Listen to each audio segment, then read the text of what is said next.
I ćao svima, danas video ću vam pokazati kako da povežete ovaj elektromotor od veš mašine.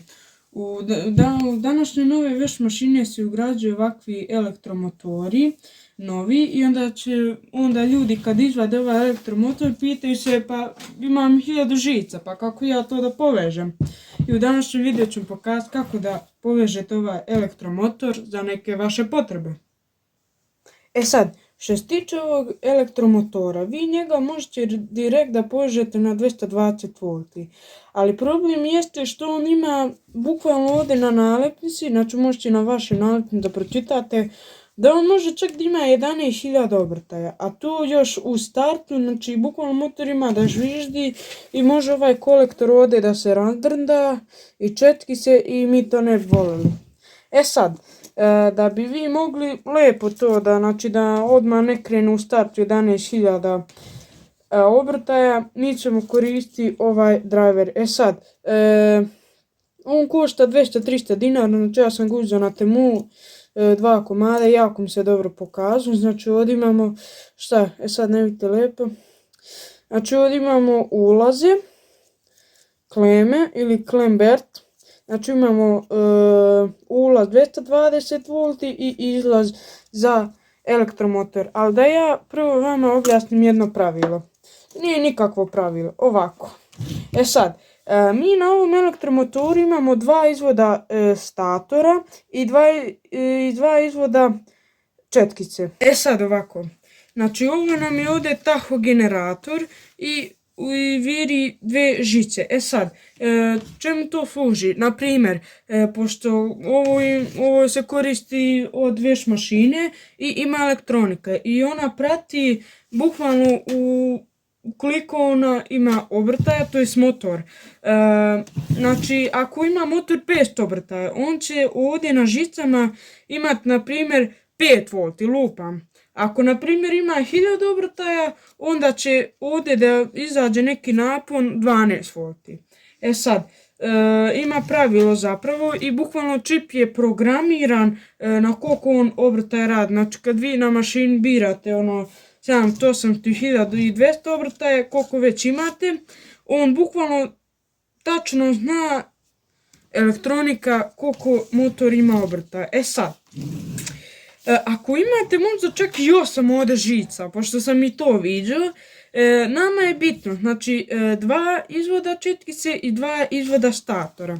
Znači, ovdje imamo jednu četkicu, znači evo crvene boje, znači evo.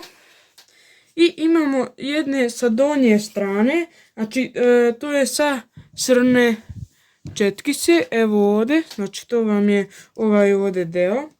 I to je sve povezano na ovaj ovdje, aj kažemo, klamber. Sad, znači, mi smo rekli da su četkice crvena i crna.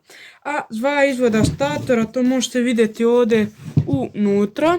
Znači, ovdje to je nešto, znači tu je povezano, to ništa ne dirate. Sad, znači, plava i bela, to su nam izvodi statora. Sad, kako povezujete? Znači, ovo vam govorim samo za prvi obrtaj. Ja ću ovdje sastaviti šemu. Dakle, povezujete, znači, jedan izvod statora sa drugim, sa prvim izvorom četkice. I ona 2 preostala, znači druge četkice i drugi stator, to nam je zapravo ulaz od 220 V. Ja sam ovdje napravio, znači napravite ovakve kratko spojnike, znači ovakve, vidite. Sad, znači mi smo rekli smo dakle da, znači četkice su nam crvena i crna, jel tako? Sad, ja kad uglavnom povezujem tako da, znači crvena i bela tu su blizu. Znači rekli smo bela da je od statora. Ja sam napravio ovakve ovdje i obavezno stavite termoskupljajuće bužire. Dakle, znači izbrojimo. Znači ovdje nam crvena dođe na 4, pa ovdje izbrojimo 1, 2, 3, 4. Ubacimo tu. Zatim uzmemo drugi konektor, to je ovaj. Znači sad je povezano na crvena i sad idemo na bijela, znači to je odmah ispod. Tako. To je to, znači to je redno sad povezano to, znači možete kao da vidite, znači bukvalno redno povezano. Evo ovdje izbliza, a nije svakom isti konektor, jel tako? Znači donja nam je plava, to je drugi izvor statora i gornja nam je prvi izvor statora, to je četkica. Sad, znači ovdje direkt dovodite napon, znači ne gledate ovaj tahogenerator, zatim uzimate, evo, vi možete ovo skinete i lijepo povežete i povežete jednu ovdje, znači ovdje, i samo nađem drugu, evo to nam je druga. Znači još jednom ću vam ostati šemu, dakle, znači šta smo mi sad uradili? Mi smo povezali, znači imamo dva izvora četkice i dva izvora statora. Mi smo jednu četkicu zajedno povezali smo sa statorom. Znači jedna četkica i jedan stator, to je oba povezano. I na ove ovdje žice povezujem, znači ovo je drugi izvor stator i druga četkica, povezujete napon od 220 V. Isto ću vam ostaviti šemu. Sad ovdje imamo ovu ploču, znači ostavit ću vam u linku. I kako nju povežete, znači ovdje vam piše out N, out line, znači to ćete vidjeti kad kupite kontroler. Sad, onda uzmem ja ovaj šrafsiger, pošto mi je to neophodno. I samo onda otvorimo sve šrafove. Ja napominjem da nikad nemojte na 220 V da uključujete elektromotor. Znači, out N, out line. Sad, ovdje je nebitno kako ćete povezati jer sve zavisi, neće dobiti, ako drugačije povežete, neće dobiti drugi smjer okretaja elektromotora. Znači, nebitno je, bitno je samo da ste lijepo povezati jednu četkicu sa jednim izvodom statora, a drugu četku i drugu izvoda statora da stavite napon od 220 V.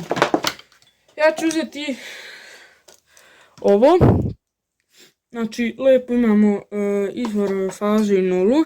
Sad, ja bi vam, pošto je ovo samo za test, ja bih vam stvarno preporučio da uzmete, znači da ima fazu, uzemljenje i nulu i lijepo da uzemljite elektromotor, pošto ima ovdje priključak, kao što vidite ima oznaku da je to uzemljenje.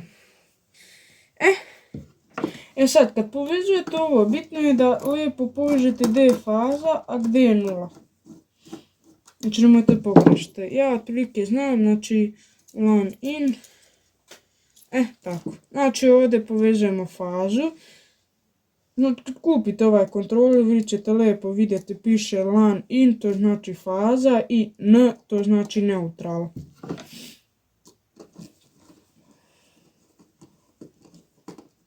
Znači lijepo zategnite ove kontakte. Isto, ako ste našli primjenu, uvijek stavite u neku kutiju, nemojte da dirate jer može struja da vas udari.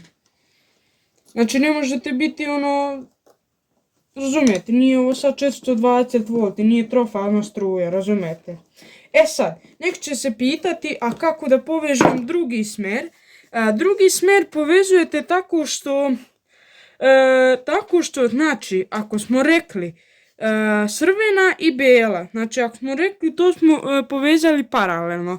Na one kontakte gdje smo doveli napon 220 V, na te kontakte zajedno spajamo, a na one kontakte gdje smo povezali paralelno četkicu i stator, tu dovedemo napon. Znači ja ovdje sam trenutno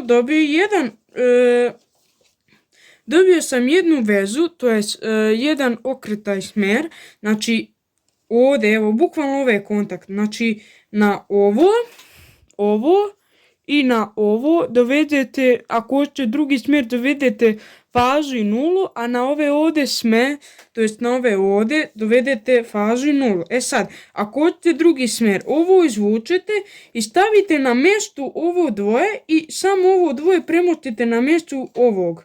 Isto ću vam ostaviti šemu. Sad možemo to da probamo. Znači samo polako.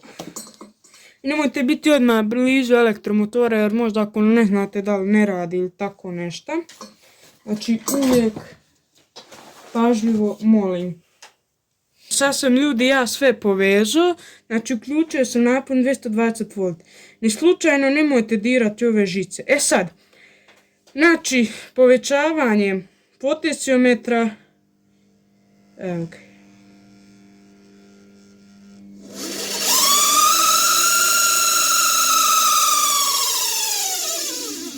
E sad,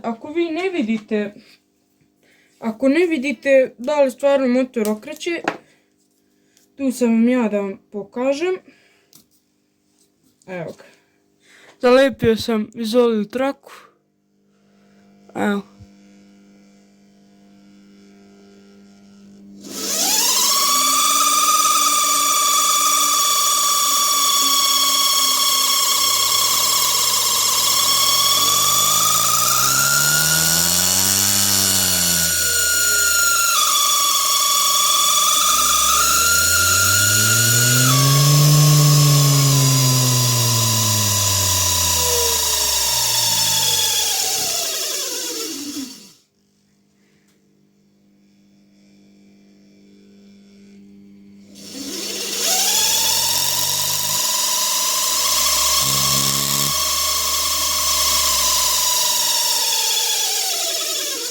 Eto, kao što ste vidjeli, ako bi sad na ovaj kontakt gdje sam ja ovdje priključio odmah 220 V, to vam isto kao da na ovom pojačate na maksimum. Ali odjednom, znači ne ide ono polako.